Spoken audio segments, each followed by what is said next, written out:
There is a lot of stuff going on. I actually got questions in the email inbox, which I didn't put on our little list.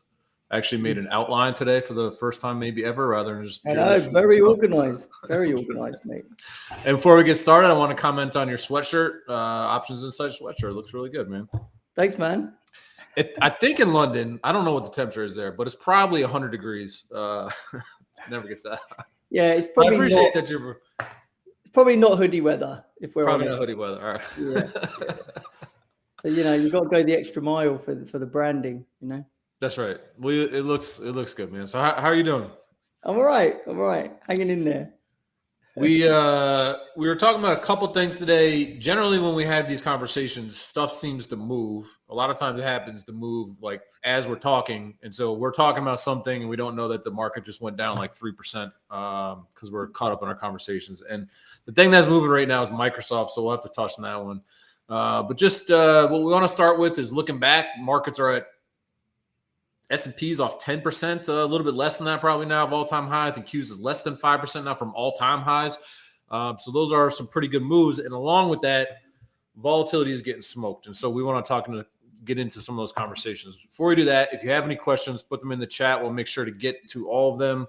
And then at the end of this conversation, we want to talk about trade ideas and sort of our educational platform called The Hedge, where Imran is our instructor or leader there. I wanted to look at a couple names and we could talk about how you structure on earnings and some different things like that, just to give some insights of some of the things that you will learn in that class. So with that, let's bring up my screen here. And first, let's talk about these markets. What do you think, or what do you make really, I should say, of, the S&P, as you can see here, just a few percent off of all-time highs now. The Qs are just a few percent off of all-time highs. What's your general feeling about this? What do you think is kind of the driver, the catalyst here? Kind of frame this out for us. Yeah, I mean, I think it's the pain trade, right? I think investors got themselves very convinced that recession was happening this year. And then the data has just been really resilient. And, whilst we had that wobble with the banking crisis in March, the market just digested it so well. The AI boom kind of kicked in not long after, and those AI stocks, those tech stocks, just screamed higher and just led the whole market. So you had most of the market doing pretty poorly, except for those names initially. And now, whilst those names have actually continued to rally, I think my kids want to come and say hello here. That's all right. Hello. He wants to get involved. We got a full jailbreak going on. In the fridge. Okay, the kids really don't care. I tell them don't come and disturb me. They really don't care. It's happened to me many times, man. Very cute kids. Okay, guys, help yourself to the fridge. Go to the fridge. To get the raspberries. Yeah? I don't want to. Okay. Who is that? This is my friend Brent. You want to say hello? Okay. All right. What was I saying? The tech stock screamed higher first, left the rest of the market behind. And everyone was going on about how bad the breadth was. And, the Russell was certainly not doing well. And now everyone's hunting for value. Everyone's hunting for value. And we're seeing the Russell scream higher. So, the Russell's actually leading today. It's been squeezing a lot higher. Calls have been bought in size, as you've been talking about on Twitter. And it just seems like there's a bit of a catch-up trade going on. And actually another catalyst this week as well, and last week, was the lower quality tech names that hadn't rallied with the AI big cap tech names. They've started going berserk. And I think that's partly to do with this NASDAQ rebalancing that's happening on the close on Friday. And I think that once that's done, I think it might be quite an opportune moment to get short some of those stocks because it's more forced buying, like passive buying. Yeah. But yeah, right now you've got to stay out of the way of the train, I think, right? That's what it feels like. And what I think what's been interesting is I think AI, whether it saved the day or not, I mean, it seems like it kind of did. And then it's been this catch-up trade and the kind of all clear, bat signals out there, and the speculative garbage is really rallying. You're getting the classic call squeezes and the gamma squeezes and, all of the flavor of risk taking that was so prevalent in November of 2021 is there. these stocks are still like, I just used the ARK as your unprofitable tech. I mean, it's still way off of, the wild mania of in 2021, but that behavior is still there, right? The stuff that's squeezing 20, 30, 50% in a day is there, like the Carvanas of the world and stuff. And crypto, do you see the crypto stocks? Yeah, I mean, crypto's another one. That's such a fascinating. We'll have to talk about that. And I have that on our little list there, but with the BlackRock kind of ETF, right, that might get launched and things like that. And obviously Coinbase and these things are just kind of going nuts. And so, those animal spirits are clearly there. The market doesn't care about the 5+% rates, and why fight it? I mean, to be honest with you, who really, we're all here just to make money, right? Short, long, I don't care. And so people who get into these camps, like the bear camp or bull camp, I think that's really challenging. And it kind of brings me to one of the macro side of things is so difficult to try to forecast, and something I kind of get dragged into some of these macro conversations. And, I generally have a view a month out, maybe 60 days out, kind of at most. And it feels like for the most part, most of the macro forecasts have been wrong.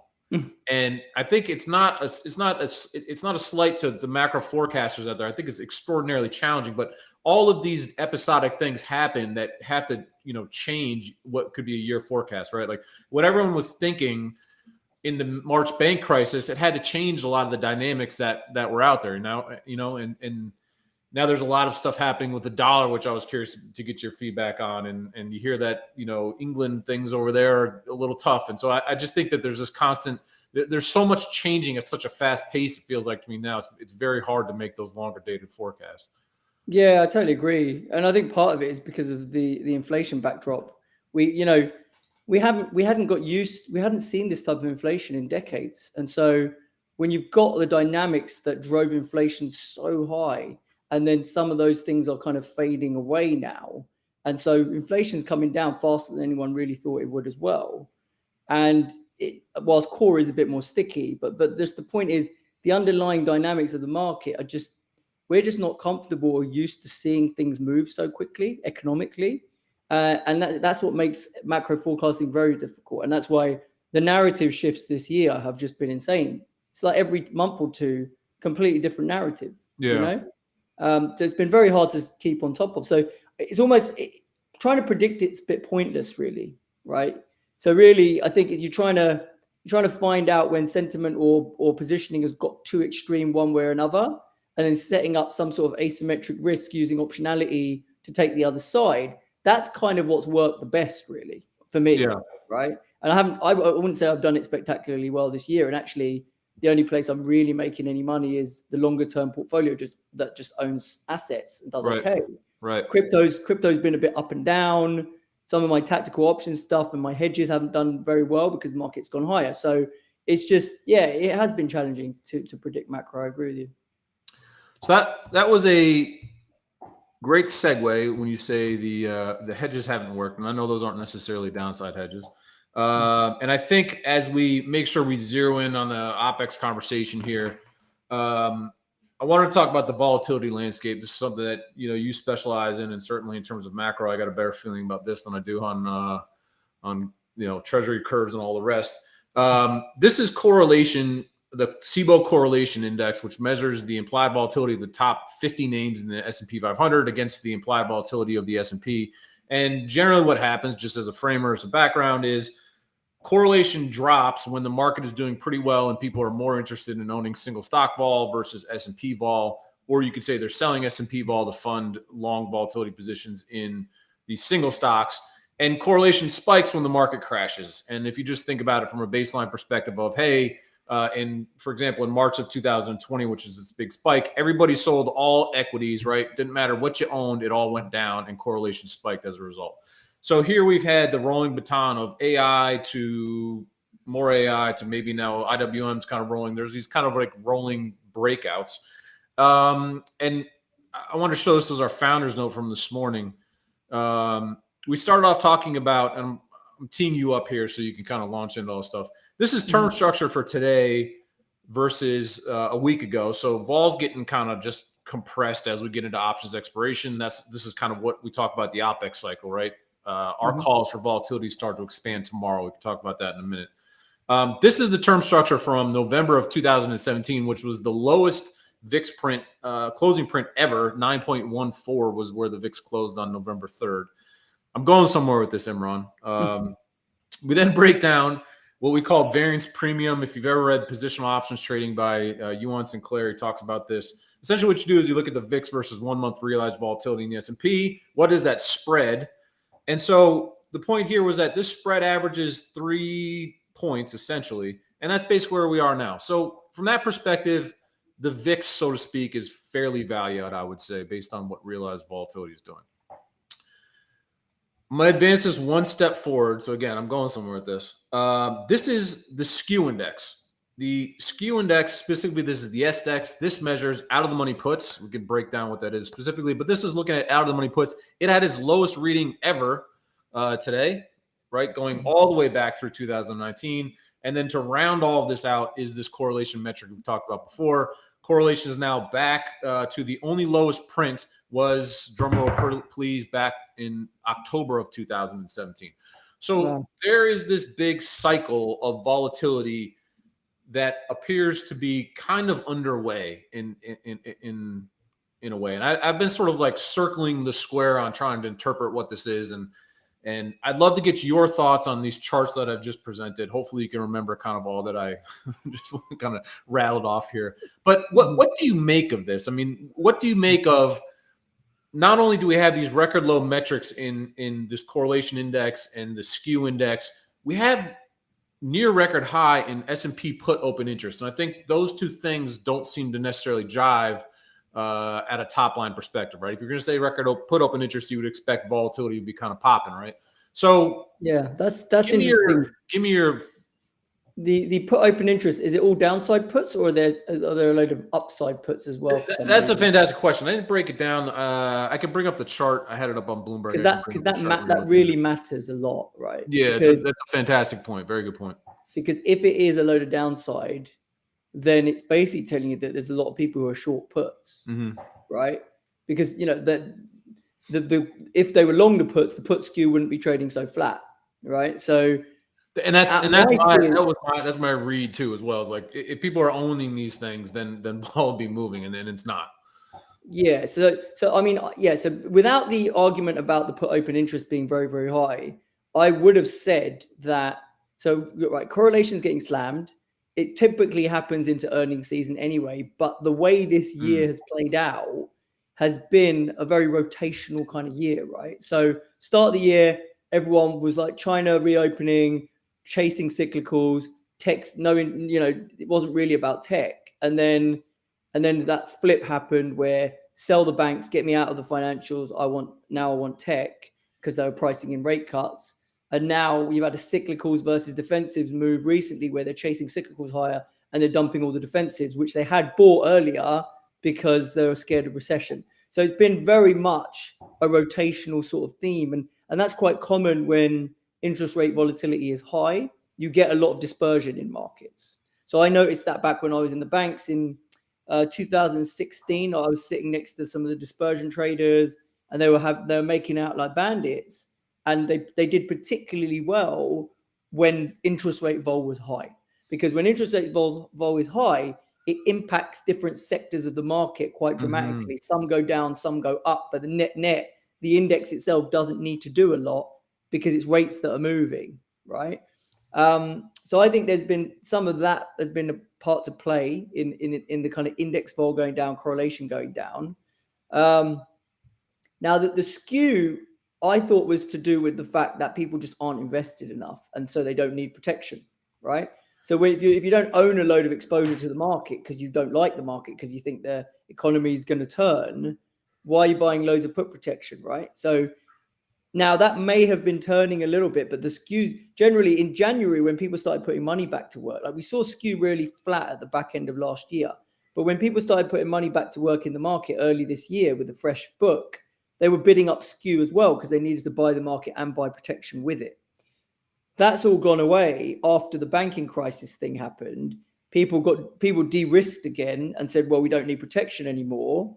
And so it looked like they needed protection to the upside as the tech stock started screaming higher, and you saw that call skew go bid, and put skew come down because they just didn't need it anymore. But if that open interest is that massive on the put side, then that suggests that not only have they not needed to buy puts, but they've started selling puts to fund the calls that they're long. But it still probably is against an underweight in equity. So what they're saying is, well, we're underweight stocks, but if stocks go down 10% from here, we'll sell that 10% put strike and we'll take delivery of the stock because we don't mind getting long the market again down there, right? So I think maybe that's what's been going on. Those are some fascinating observations, first of all, particularly the correlation to earnings season and the rate volatility and how it relates to dispersion trading. One of the things that I think is actually, to your point about the downside, that I think is kind of interesting here is the SDEX only looks at the put skew, basically. It doesn't consider the call side of the equation. And some of you may be familiar with the SIBO metric, which is just skew. And this actually is not at the lows. And my take on this is that the skew index measures the SIBO skew also looks at the call side of the equation. And as you can see, that is not at a same low that the put side of the SDEX, which only looks at puts, is. So I think that's one kind of interesting thing. I've kind of like glanced through the respective white papers there, and at a high level, I think that's kind of driving a difference there. And I never know what to make of the people are underinvested or overinvested. I do think that with the NASDAQ up 45 or 50% this year, there's probably that performance anxiety that has to be kind of kicking in a bit. Can you touch on, so one of the things I think is about the dispersion trade, and I have a kind of a theory here. Can you let people know what a basic dispersion trade looks like? So, I'm going to sell some index vol, I'm going to buy some single stock vol. What's just a rough example of something that an institutional, a bank desk, or I don't know if bank desks can even do it anymore with all the regulations, but what's something a dispersion fund, what type of trade might they get into? Yeah, so there's various ways of doing it. I mean, the cleanest way that a fund would do it would be through variance swaps, but I'm not sure how much of that volume trades anymore, because people kind of got stung a lot in single stock variance swaps in the past. So I don't know how liquid that is these days. So you would do a basket of variance swaps where you buy single stock variance swaps and you sell the index variance swaps. But let's ignore variance swaps because then we don't have to explain what those things are. Mm-hmm. So you can do it via straddles as well. So you can just say, well, what are the top 50 names in the S&P by market cap? And I'm going to buy at the money straddles expiring in 6 to 12 months, whatever, on those single stocks. So I'm going to do single stock straddles for at the money straddles, and then I'm going to sell index S&P at the money straddles against it in bigger size, such that overall, it's kind of a Vega flat trade, or maybe it's a theta flat trade, whatever it is, basically. So it's a relative value trade between owning single stock volatility across all the names that make up the index and being short the index vol, right? Now, if you think about it, the index vol itself is a function of what all the single stocks do, right? So if we knew with certainty what all the single stocks were going to do, and they were all going to be correlated and go in the same direction, then we'd be able to tell you what the index is going to do, because it's just by construction, right? The index is a weighted average of the single stocks. But in reality, you don't have 100% correlation. So because you have what we call dispersion, and that is sub 100% correlation, that dispersion of the stocks is what makes the index move less than the weighted average of all the single stocks, right? And that cheapness of the index vol, that kind of tells us what the implied correlation is, right? So if the index vol is trading really, really expensive, it's usually because the market's crashing and everything's moving on a correlation of 1. So everything's down together, everything's up together, okay? But when markets are more normal and just doing their thing, correlation's much, much lower because stocks go in opposite directions and therefore the index goes nowhere, even though the stocks underlying that index are moving. They're just not moving together, basically, right? So dispersion books love that and want that to happen. And I'm sure it's been a great year for a lot of dispersion books. That's an excellent breakdown. Thank you very much. Luna here asks, what goes into these metrics, the correlation and the skew index? This is looking at implied volatility only, so it doesn't consider what the open interest of these respective of the market is. So these indices look at what is implied volatility of different types of puts. Just to break that down, one of the things that just feels weird, and I don't know what it is the optics of like of what this looks like. I mean, this is just feels like a very strange chart, plot of this, and I don't know if that's due to the mechanics of how the index is tracked, or what else it may be, but it seems like just somewhat strange behavior here. I have a weird theory that maybe this is somehow related to zero DT and the launch of zero DT. I can't quite put it together. Are you talking about this correlation, 1 month correlation chart? Just sort of the breakdown and correlation, and sort of what are the effects of 40+% of the S&P volume being zero DTE. There is that big mean reversion trade, that seems to happen. That's what we found in our data. A lot of the banks kind of corroborate that. I mean, in the intraday mean reversion, yeah? Yeah. Well, this one, I don't know for sure, but this is the 1 month index, so this wouldn't be necessarily impacted by this that. is pure earnings, right? This is pure earnings. Like the index vol is getting smashed because the market's rallied, and it's just following the skew lower and lower and lower and lower, even though realized is still only 8% or whatever, right? And so the index is doing what it should do given the market's rallying and realize is low, but the singles are refusing to budge because of earnings. So that's what that crash was. It from 30 to 10 or whatever. That is all earnings, right? As soon as earnings are out the way and 1 month vol on singles reprices lower by God knows how many vols, that index is going to bounce straight back up. Right? It's purely that, in my opinion, right? Yeah, I'd take your opinion on this. For sure. Very, very interesting insights there. I broke down the other day just to look at the realized volatility of the components. Hope you can see this. This just looks at 1 month realized and all the different components. I just thought this was interesting. Some of the names that had actually the highest volatility are the names that tend to really crash. I thought the highest, you think of what the highest vol components are, you would go immediately to the AI stocks. But actually those seem to be, in terms of what just the pure realized vol is, the different components. I thought this was kind of interesting. You have Warren Buffett, who I think has made his life off of, maybe being just very consistent long-term compounding, and those are the Berkshire positions. But it was interesting to me that the basket or the highest volatility positions weren't necessarily all those different kinds of AI stocks. So just an aside there. On the VIX that you mentioned earlier, I definitely think there's been a structural shift in the way people are hedging. So when the VIX started to get, let's call it sub 15, we saw skew go very, very flat, right? As people were chasing the upside, they weren't very invested. But it wasn't just that, because there is some structural hedging still going on. So whilst the SDEX, which is probably just looking at the kind of vanilla 25 delta downside skew, as you said, and the VIX hedging of calls, the VIX call open interest has gone through the roof, right?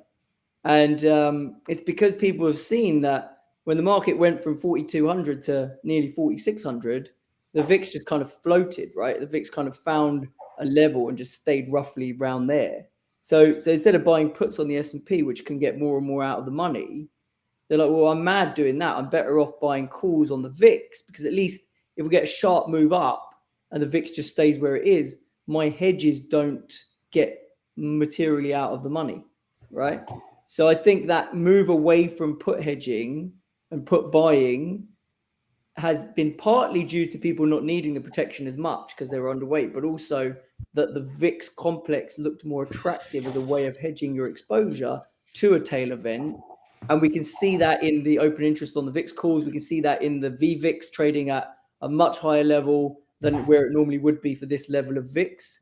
So that's telling us that all the VIX dealers are short options on VIX. And that's what I've been banging on about on Twitter for weeks now, saying I thought that VIX would go lower into VIX expiry this Wednesday because all those upside calls were going to evaporate in July. And that charm impact was going to mean that those dealers had to offload July VIX futures onto the street. And then the natural rolling of hedges would mean that August gets bid, September gets bid. So So the curve going into CPI, the VIX curve got really flat to about 1 vol point steepness. And I was like, that just doesn't make any sense. Like going into an expiry in a week's time, normally it's trading at 2 or more. So that was, for me, that was the clearest way to get short some VIX, was to do the calendar where you buy August and you sell July futures, because they were trading a bit too flat, it seemed, right? And the minute CPI was out the way, it started to correct, and it's kind of stretching now. It's I think it's stretched out to close to 2 again, right? So which is more like fair value, I think, right?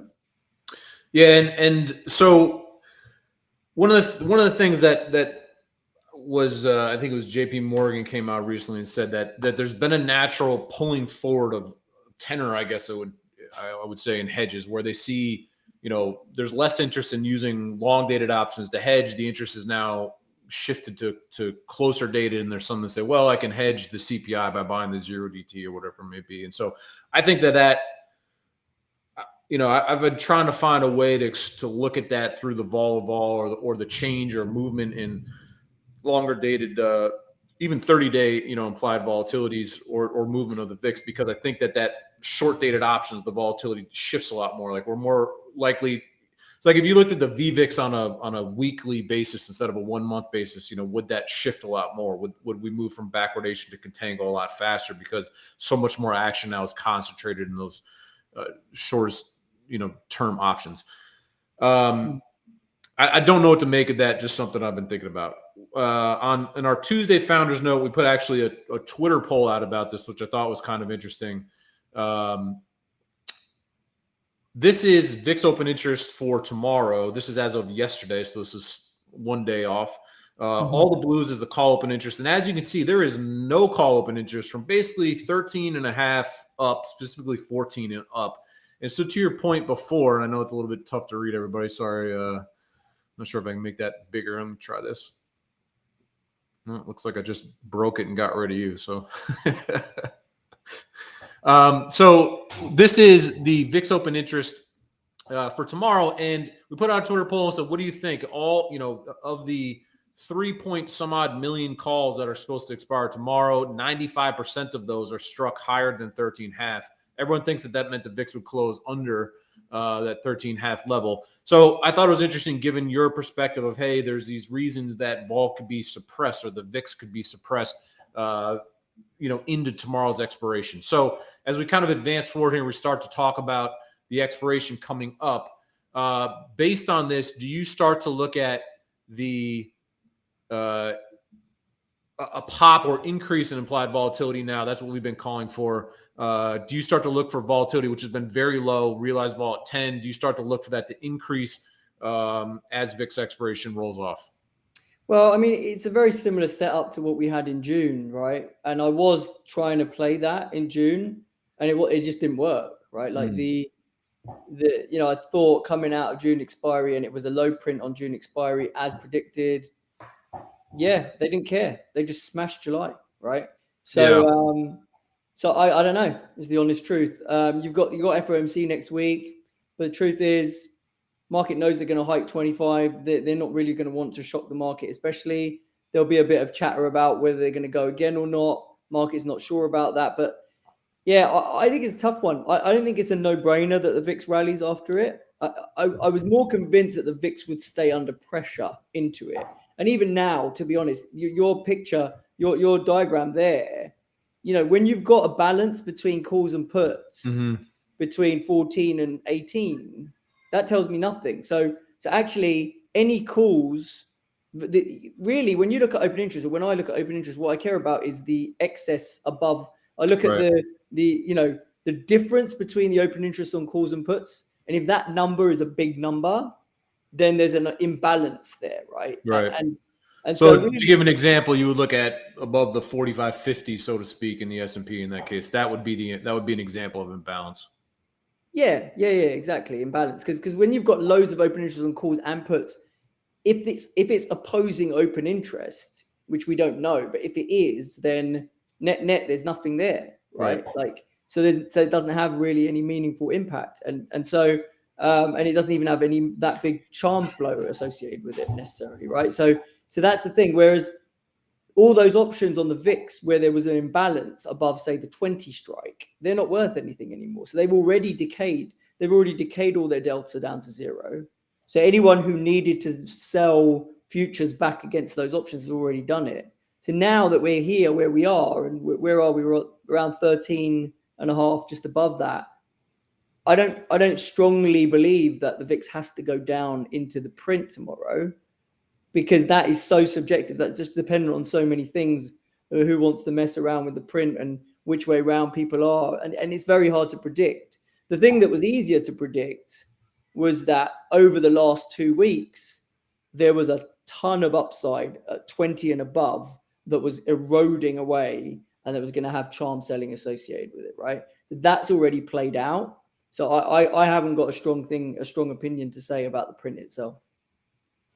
Fair enough. If we look at realized volatility, in this case, this is sort of a basic model here of Gamma. And as you can see, as we approach options expiration in this 45, 50-ish area, I thought the market would stay, kind of pinned a little bit more to that 45, 15, specifically the 450 level, where we are above that, although the afternoons have been kind of weak. So this is kind of the max Gamma area. And in general, when you look at this, you say that high Gamma helps to really suppress volatility.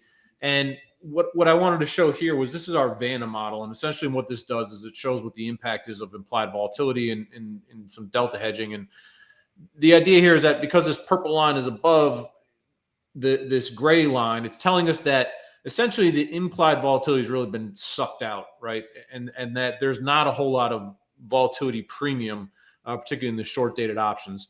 And if you look at, term structure again from our note, I mean, we're realizing, the implied volatility. I'm trying to navigate the notes and talk at the same time, which isn't going too well. These short dated options are like at a 10 implied vol, right? Mm-hmm. And all of the flows right now via the charm effect in the volatility you were mentioning before, or the increase of Gamma into this expiration. I think that's all serving to really condense volatility, right? And that can allow for things to kind of loosen up. One of the things that I think can exacerbate that, and it doesn't need to be a 20% sell-off or something like that, but just the fact that this implied vol starts to get to such a lower bound that you can't profit off of it anymore, right? So in other words, if we have a 5%, just to give it at extremes, if we're at like a 6, 7, 8% zero DT implied vol at the start of the day, a small rally can actually push that off of sides, right? Because volatility obviously works both ways. So my point is that at some point it becomes almost reflexive in that when you squash volatility so much, there's nowhere for it to go, and it has to expand. And when it expands, it starts to roll over those people that are short volatility that is too cheap, if that makes sense. Yeah, that's fair. And then the vol control as well, right? Realize is so low that the vol control guys have been adding length, because that's just formulaic. I mean, for those who don't know how that works, right? Vol control, vol targeting funds basically measure realized volatility either one month or 3 month or whatever they use as their benchmark. And based on the realized volatility of the index, that tells them how much exposure to equities they need to have.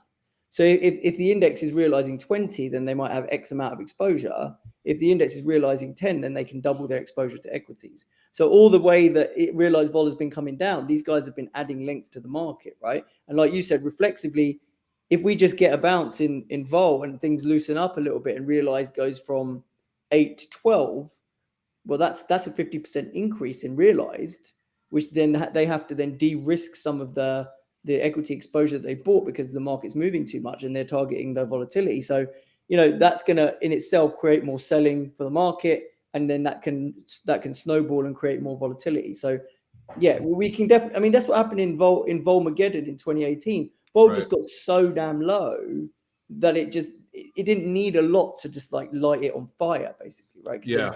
And you also had the obviously the massive short, ETN position, VIX kind of ETN position, and that it's an interesting point you bring up there, because I think in this environment where you go, oh, vol pops, because OPEX hit, and we just get a little bit of an unwind and a little bit of a correction, right? Not a sell-off. There's still so many people that want, I think, supply, volatility, like, oh, great. Kind of like in 2017, it was sort of like if the VIX went from, 10 to 11, you were like, oh, something to sell, right? Like, great. And then of course, that position kind of builds up. And I think that, you almost need these like episodic little spikes higher that people want to sell into. And then you get some kind of piece of news that people try to short the volatility into, and it doesn't matter because the positioning overwinds or whatever it may be. Realized vol right now on a 1 month basis, you can see here is a 10. Obviously, all the different sort of windows of realized volatility are all careening lower, and that's what this is showing. I wanted to tie this quickly back in because there was kind of a question related to this. When you think about this correlation unwind, right, and you think about the things that we've just been talking about, the correlation, this low in correlation tends to end or is oftentimes associated with like a pretty violent unwind, right, where suddenly like volatility sort of just jumps and prices higher. You had mentioned that, look, earnings is going to lead to kind of a pop or a reversion here. How much do you think that earnings is going to affect this versus we really need an event, and or an event comes, kind of this correlation unwind or the vol control unwind, or, all these different forces that are positioned kind of to one extreme side of the boat, suddenly shift, or like, put skew just sort of normalizes again to longer term average, or all of the charts that we kind of just went through. What is the kind of trigger point that has to happen? And do you think the positioning unwind of kind of the way that people are in the market right now leads to a more violent unwind? And what kind of trigger point would unleash that? Well, I mean, I think the earnings reset of single stock vol is going to take this back towards 30, right? Yep. Kind of where it came from recently. But that isn't a real event, right? That's just a normal market kind of, the earnings premium goes away, the stocks do their thing, and then it goes back to a more normal level. So that can happen without the index vol doing anything. The index vol can stay where it is, and the singles can just come down in line with it, right? Right. For the correlation to go back to like towards 50, you need a real event, right? You need a real macro event. And it's very hard to call that right now. Yeah, I mean, it's always hard to call it, to be honest, but my sense is, the thing that's driven volatility since 2021 in a meaningful way has been rates vol, right? So, but like serious rates vol, right? So like that's when the market really craps itself, bonds start going crazy to the downside, and then tech stocks get hit. Now, you've had a massive decoupling recently between rates going higher, not at a crazy pace. Therefore, rates vol has been quite orderly, but yields have gone up, but tech stocks haven't cared because AI is the new thing. And so they've had an excuse to be able to rally and ignore higher rates, right? So it's like, for me, you'd need to be concerned about a real macro move lower. You'd need to see tech stocks caring about higher yields again, right? So that would be one way of seeing it, right? You see yields smash through 4%, maybe 4.20 even in the 10-year. Rates vol spikes and NASDAQ gets sold on that. Then you're getting price action that starts to look a little bit more scary. So that's one way it can happen. And then the other way it can maybe happen is a recession scare where unemployment suddenly starts picking up, jobless, the non-farms numbers roll over, and everyone's like scared of recession, and it's the cyclicals that drive the de-risking again, right? At the minute, neither of those things feel like they're likely to happen in the next month or two. Do you know what I mean? So that's what I'll be watching for. Yeah, I agree with you on that. And one of the funny things, I heard this funny anecdote. I think it was on the Alpha Exchange podcast, a great podcast, and this analyst was saying that she was on the derivatives desk, and her husband was worked at like a value fund or something like that, and she came home. I'm messing up the story, but she'll get the joke. Like, she came home after Volmageddon and was like, I cannot believe what just happened. Like, holy crap, like the world is blowing up. Like, oh my God. And her husband was like, what are you talking about? Like, the market goes down 3%, like in 2 days. Like, exactly.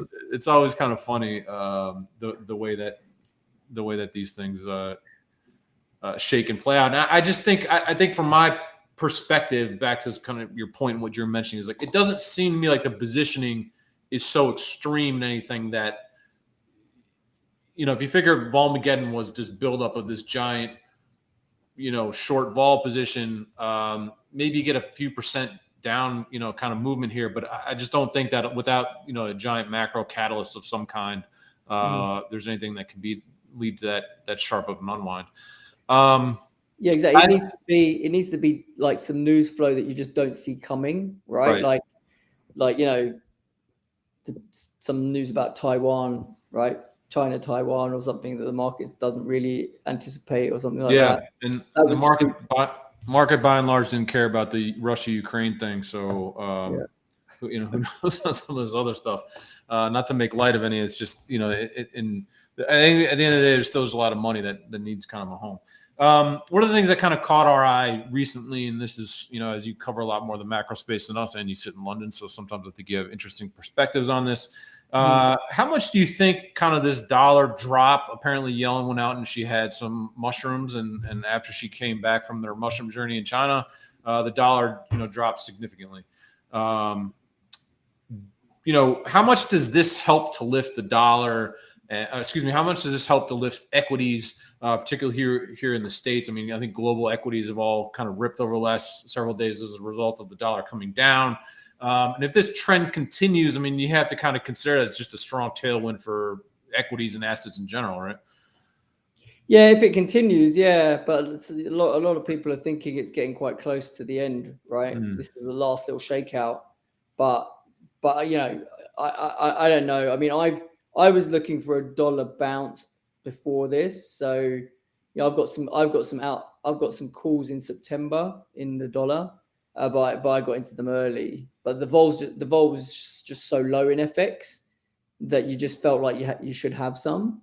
But yeah, it's been about the rate differential story. Obviously, dollar yen's had a big move back down. That's been a decent driver of the move lower.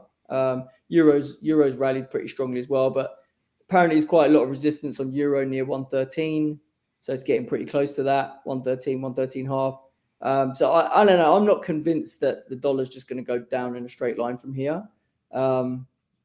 Remains to be seen, but I wouldn't count it out just yet. Wouldn't be surprised if it's got a little bit of a fight back in it. Yeah. Back to I remember the macro conversations. Everyone was saying euros, it's dead, it's over, it's gone, and so far it's offering kind of a little bit of a bounce. So something else. James here says the Credit Suisse just increased their S&P target to 4,700 from 4,050. So it's a pretty big upgrade. Apparently, there's a lot of bearish strategists out there across all of Wall Street. So you need all of them to capitulate and take all their targets above 5,000, then that's your sell signal. It might be. Evgeny asked, do you ever look at the VIX ratio? Does that tell you anything about the market? Yeah, I keep an eye on it. It's not, like I say, it's not a direct signal or anything like that. I mean, the fact that it is so elevated, though, is, like I say, it's a function for me of vol coming down, less S&P put demand, and more VIX call demand, right? That's how I read that. That's what that spike is. That's what the spike is evidence of. And then once you see that evidence, you then know what the setup is. You know what the positioning is in the VIX. So that gives you a little bit more insight into what the VIX may be able to do, right? If the VIX doesn't have a catalyst to make it spike, then you are going to see these rollovers into expiry like we've just seen in the last week. Awesome. Thanks for that. Tex here says, can we see what walls look like beyond expiration?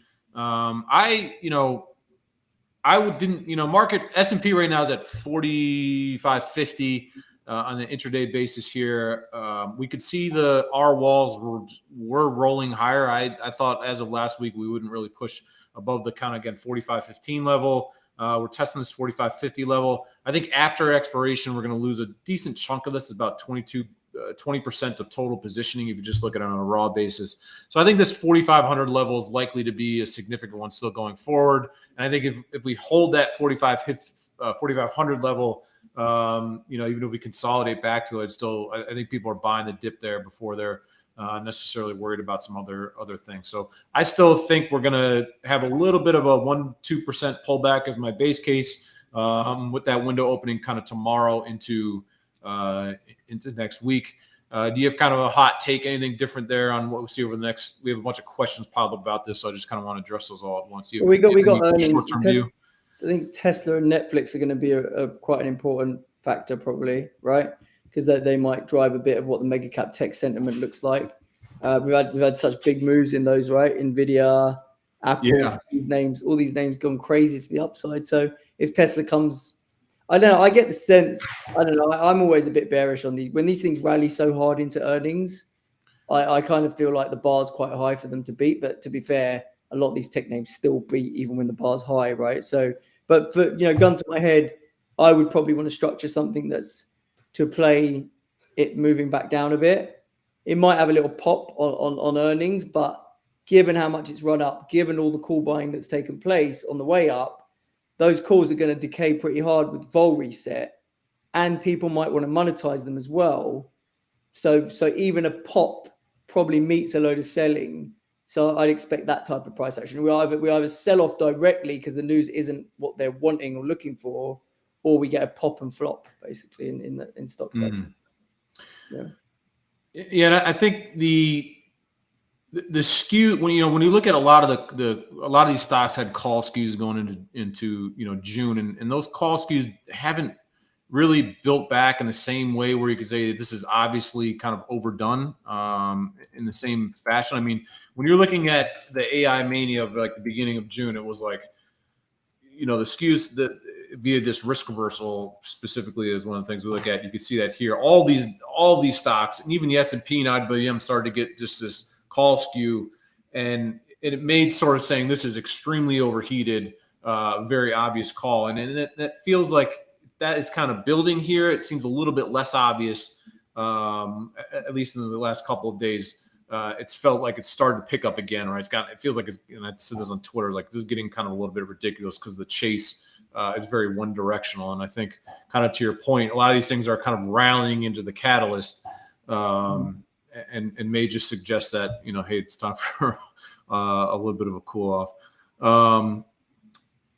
I wanted to pause at this, and we're going to switch a little bit now to talk about a couple of different things. Number one, we have this hedge course that you are the Zen teacher master of. It's the SpotGamma Academy. And so with that, there's a very comprehensive course. We can walk everything through what is an option all the way up to the advanced ways you can hedge your portfolio and things like that. So a lot of people on this call have taken this. They have a lot of options, different options related questions. And so we're going to put you on the hot seat specifically a little bit more than me. Hopefully you can trip up on some of these questions. But you mentioned Tesla earnings. And so some of the things you can look at, learn in the hedge is structuring trades and different things like that. So through that lens, I want to give you a couple of names and things to look at and think about trades that you might put on as a way to express different views, right? So the first one you mentioned was Tesla. Now, Tesla obviously have earnings. I was trying to look at the implied vol on my phone here. As you can see, it's rallying extremely hard. I'll check what the vol is in a second, but if we bring that up here in our Equity Hub tool, what you can see is most of the positions now, 300 is clearly setting up to, I think, be this big overhead resistance point. There's a lot of options there. It's kind of a big fancy round number people like to look at. Hour levels, by and large, have been moving up, what should we consider to be a bullish indication of the name. This risk reversal metric is shifting higher, obviously, so there's a lot of long call demand. What do you look at when you head into an earnings play like this? I'll pull up with the realized vol so you have a kind of a better idea here. But what is your sort of earnings checklist of, given this type of vol or this relationship between this, implied and how the stock usually moves, I'll do this type of trade? Or are you trying to actually forecast whether you think the earnings are going to be good or bad and play off of that? Or how do you generally look into these earnings? Yeah, I mean, your starting point needs to be what's the implied move, right? So Tesla's implied move is around 6% right now, 6.2%. That's what I've got on my Bloomberg terminal anyway. So if we then, so you look at the implied move, and then you look at what have previous earnings moves been, right? So literally the last 4 earnings moves have been 10%, 11%, 6.6, and 10%, right? So it doesn't mind a move on earnings, right? Tesla, and this is like by the end of the day, that's the change that you've had. So it's showing you actually relative to history, the implied moves being priced quite cheaply. Okay. Yeah, and the straddle right now is $20, 22 bucks. So Friday straddle. Yeah, exactly. So that is about 6%, isn't it? But Mm-hmm. one way of thinking of that is like, well, why should Tesla move less than it normally does? I'm just going to buy that implied move. So you could just buy a straddle, right? Right. If you get a bigger move than 6%, you're going to be in the money. Okay. So it's a very simple way of playing earnings. Now, generally, you'd think to move 6%, you probably need some sort of reason, right? Then you'd need to look at it in the context of how much has the stock already moved. So if you look at the chart, I mean, the thing's gone berserk, right? From May, we were down at 17th of May, we're down at 186 and we're at 290 now. So the stock has screamed higher. You've actually had a bit of a loss of momentum. So for those who look at RSI divergences and stuff like that, massively bearish divergence right now. We've made new highs in the stock, but the momentum can't go anywhere, right? Compared to where the highs that it made in June, it's now higher than that, but with much, much less momentum, right? So there's some bearish momentum, bearish divergence in the stock. The stock's here. You're saying there's been a lot of call buying in that 300 area. Maybe there's going to be some monetization of that post earnings. So that would make me think, that would make me lean a little bit more bearishly and say, okay, implied move is 6, 300 is 3% away. So maybe I will sell like the 300, 310 call spread or something like that. Mm-hmm. And then I'll sell some, I might even sell some put spreads lower down and kind of do some sort of iron condor to play the short vol, play the vol reset post earnings, but bias it to the downside, expecting the stock to maybe settle a little bit lower than where it is now, maybe down at 270. So you might, you might sell something like the 250, 240, sell the 300, 310. You sell an iron condor structure, so you know what you can lose and what you can collect, and you're taking advantage of the vol that's pumped for the earnings move, basically. And when you're looking at the sort of tenor or the expiration that you choose, are you playing like the kind of 0DT? Do you give yourself some time, or depends on what view you're trying to express? I generally don't trade like 1-2 day options very often, right? So I mean, for me, a 1 week option is a pretty short dated option, right? But when you're earning theta, you kind of want to earn it as quickly as possible, right? So yeah, if I was going to do an iron condor for Tesla earnings, yeah, I may well do something like next Friday, like the 28th of July. Just looking at the screen here, like the 300, 310 call spread, probably take in $3 for that, right? And then if you sell some put spread down, lower down, yes, if you can get it $5 for an iron condor where the max loss is 10, that's an even money trade. That's an even money bet. Collect 5 or lose 5 for a scenario that you deem as pretty high likelihood. That's not the worst trade, right? So a 260, 250 put spread would collect about 1.5. So you could get about 4.5. If you did the 260, 250 put spread for next Friday, selling that, and you sold this is just, I'm just literally just pulling this out of the sky, right? In the moment, yeah. The 300, 310 call spread, you get $3 for. So you get $4.5 roughly for something which gives you a reasonably good range, right? It gives you the range between 260 and 300 on Tesla. That's roughly where you want to kind of settle for next Friday.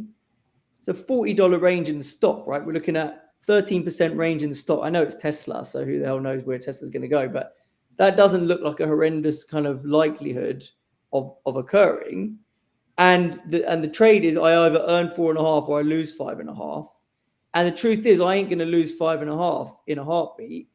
If the trade looks like it's gone wrong post earnings, I can cut it this Friday. Mm-hmm. I could probably lose 2, maybe 3. I don't lose my 5.5. So really it becomes a lose 2 or 3 to make 4.5 if I run it until next week, or if I cut it early if it goes wrong. So that's the way I think about structuring short vol trades like that, when there's an event and the vol is pumped. Yeah, those are great ways to think about it. I personally just played Schwab. This trade worked out well. Not to only talk about winners, but I was just sort of thinking that this thing's been under some trouble, and the banks in general have really just obviously had a hard time as of late. So I did a Friday 1x2, short the at the money and then long 2 of the $60. That trade actually worked out very well. It cost I think 50 cents to do that. And that one has paid out very well. So I bring this up because the asymmetric risk reward I think a lot of times people want the guaranteed payoff or the perceived guaranteed payoff of like selling volatility or being, like collect that implied volatility earnings collapse. And that always looks good, but it's a negatively skewed payout, right? You just sometimes get really clipped by those. And so I like these ideas of risking a little to make a lot more, right? I think those setups often can work very well. Because what happens is, like, when you sell vol and you sell it naked, the whole thing about trading is, like, you can easily get unlucky with your timing. In fact, more often than not, you will get unlucky with your timing, right? So when you sell naked optionality, you're doubling up the pain of getting unlucky, right? And it makes you make bad decisions. It doesn't allow you to be patient and kind of let the market breathe and find its footing. The entry wasn't amazing here, but I can give it a few days and decide what to do, because it's just going to keep snowballing against you, right? So the reason I always do iron condors when I'm a vol seller, and I've had some recently that have gone horribly wrong. I put them on, market had done nothing for months. I put them on and the market suddenly starts ripping in a straight line, right? But because I did iron condors, my losses are very, very manageable and very, very contained. Right.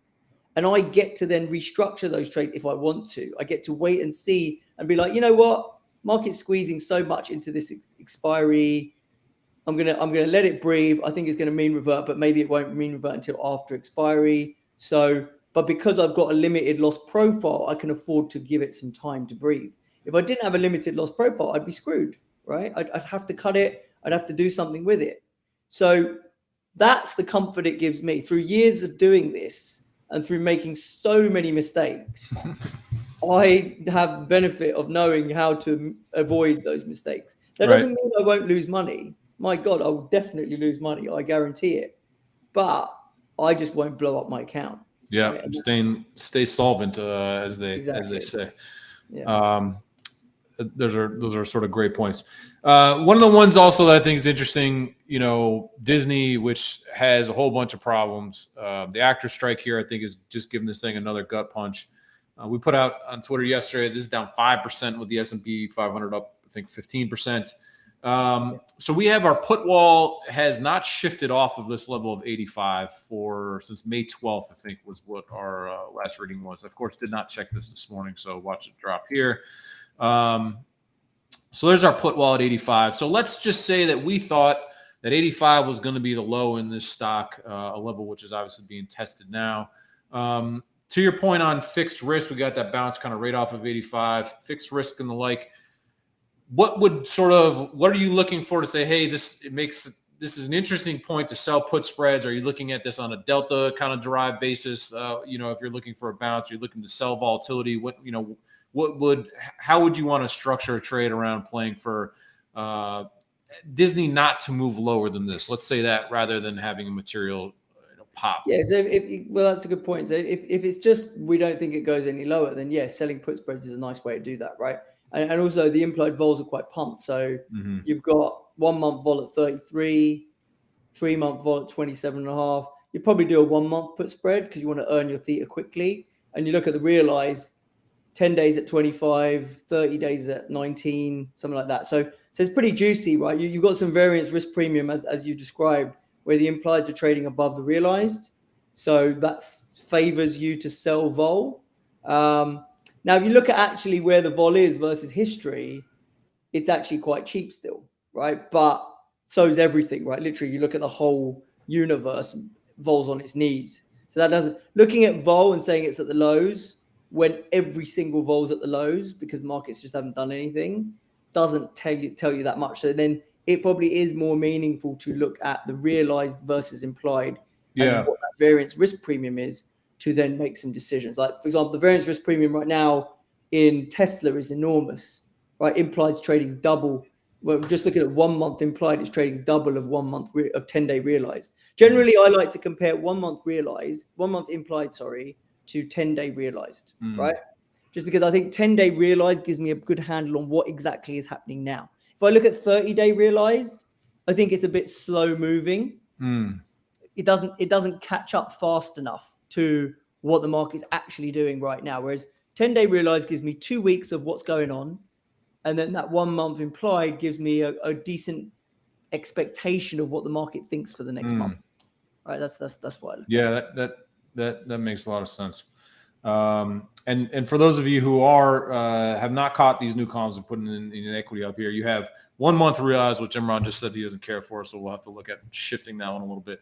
We have 1 month realized volatility here versus 1 month implied vol, so you can check those out and see how much premium there is between those two metrics. That's new in the dashboard now. So Imran, we're now coming up to the top of the hour.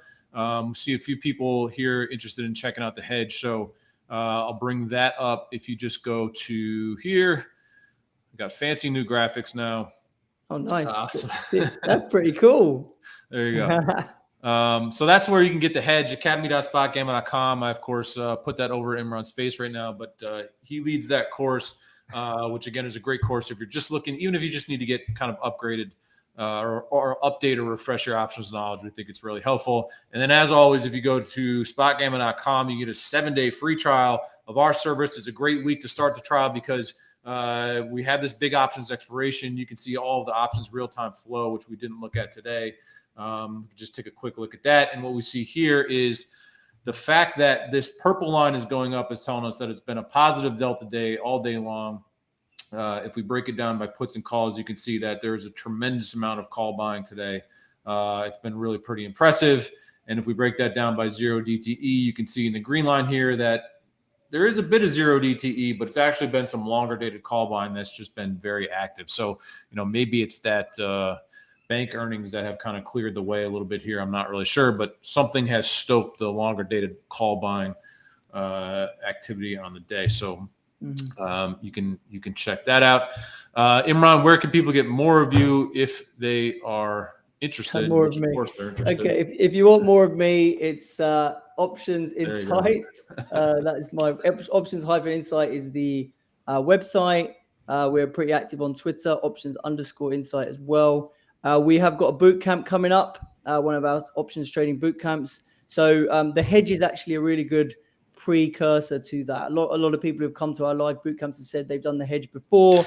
They're glad they did it because it allowed them to really kind of follow along properly and learn in real time and be able to ask the right pertinent questions and things like that. And Brent's actually going to make a special appearance on that boot camp, if I'm not mistaken. That's right. I'll be there. Yes, if you want to do a Q&A with Brent, he's going to be there. It's a Saturday and Sunday, the 5th and 6th of August. He's going to be there on the Sunday around 11ish. So a little early lunch session where you can quiz him and ask him. I'm sure I'll be asking him lots of stuff too.